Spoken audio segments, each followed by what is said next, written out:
Despite her family's wealth, she finds herself lonely as her lawyer parents are always abroad, leaving her to live by herself. Finding solace in literature, she writes to escape her reality. She longs to be loved and find meaning in life.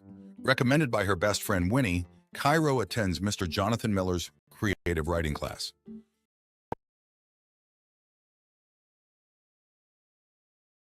In a mansion in Level Hill, Tennessee, lives 18-year-old girl Cairo Sweet, who deems herself unremarkable. Despite her family's wealth, she finds herself lonely as her lawyer parents are always abroad, leaving her to live by herself. Finding solace in literature, she writes to escape her reality. She longs to be loved and find meaning in life. Recommended by her best friend Winnie, Cairo attends Mr. Jonathan Miller's creative writing class.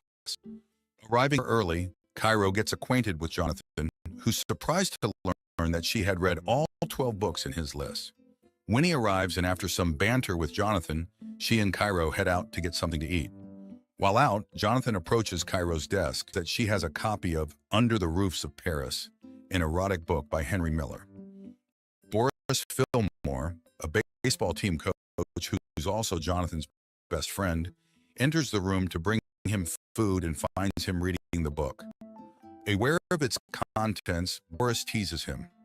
Going through Cairo's stuff, Boris finds Jonathan's book, Apostrophes and Ampersands, 6 abysmally romantic short stories, which surprises Jonathan.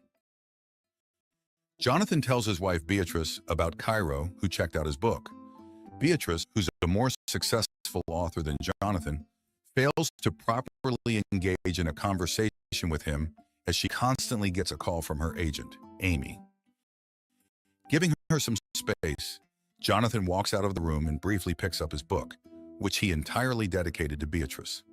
Cairo arrives at school and greets Jonathan and Boris, who are taking a snack and smoke break. Boris offers he made, which she thinks is good. Cairo later sees Winnie talking to Boris in a flirty way, and Winnie later tells her she's seducing Boris, which Cairo's surprised to hear as she knows that Winnie is a lesbian. As Cairo is unable to come up with an answer to what has been your greatest achievement to date for her Yale essay, Winnie suggests that she